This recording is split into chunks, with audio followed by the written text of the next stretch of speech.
Buttonholes can seem kind of scary to new sewers, but they're really fairly easy, especially if you know all the steps that you have to do. I'm going to show you how to do a one-step buttonhole on the Singer Professional 9100. I have a swatch here of some wool fabric that would be commonly used for a coat or another outerwear garment. I have a double layer and I have some interfacing inside just like it would be on a placket on the front of a coat. So we are going to be stitching a buttonhole right on this piece of wool. The first thing that I need to do is mark my placement for the buttonhole. So I have the button that I'll be using. I'm going to place that right on the fabric where I want it to be, and then I'm going to mark its position on one side with a line. So I'm marking the side that's closest to the edge of the fabric, the fold of the front of the placket. Once I have that first line drawn, I'm going to draw a second line, perpendicular, so I'm making a capital T shape. That's going to be my mark for how I do my buttonhole. So my fabric's ready, now I have to get my machine ready. First thing I'm going to do is choose a buttonhole stitch. So on the 9100, you can choose a regular standard bar tack buttonhole by selecting the 0 on the direct selection menu.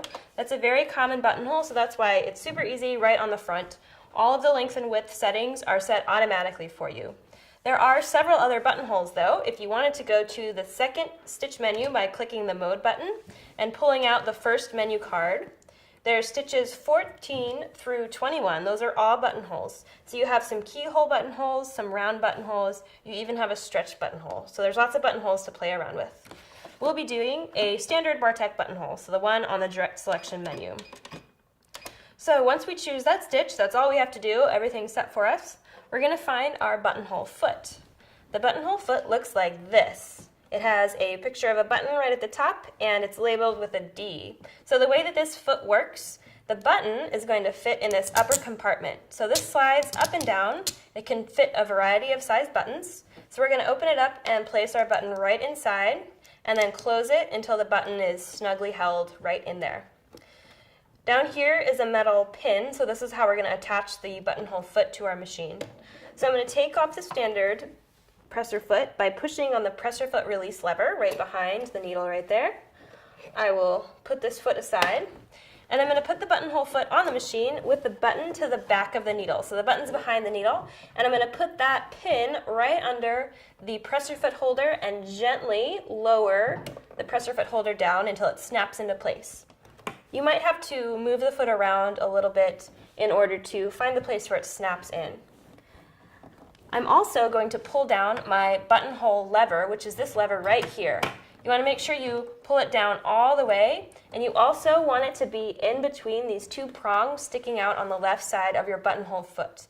These prongs are how your machine is going to know when to turn around based on the size of the button, so it's important that this is all the way down and that's between those two prongs. Okay, so my machine is all set up. Now it's time to sew my buttonhole. I'm going to take my fabric and place it under the foot. And if you need to, you can use the presser foot lifter to raise the presser foot even further, just to get it under there. And to line it up, you want to get that first horizontal line that we made right in the little window of the presser foot, right here. It should be pretty much filling up that window. And then the second line we made, the perpendicular line, should be centered on the foot, so going directly up and down the foot this way. Once you have that all set, you can go ahead and just kind of hold the upper thread out of the way and start sewing. And the machine does all the movement. It's just your job to kind of manage the fabric, make sure it's not getting caught up on anything. This machine starts at the bottom and stitches up for the buttonhole, so just keep that in mind as you're lining up your fabric.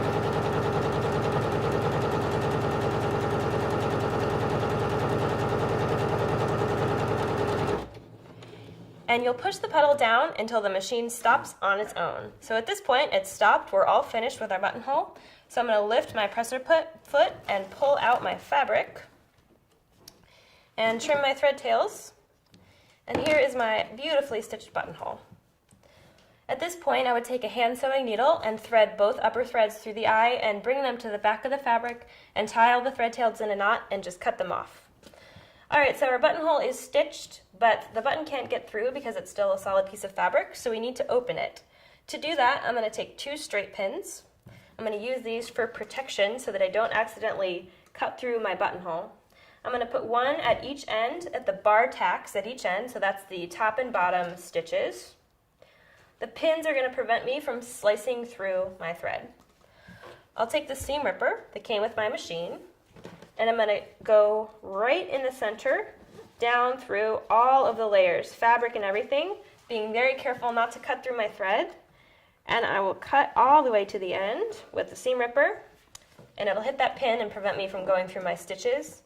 Then I'll turn it around, and I will slice right through the other side to open my buttonhole.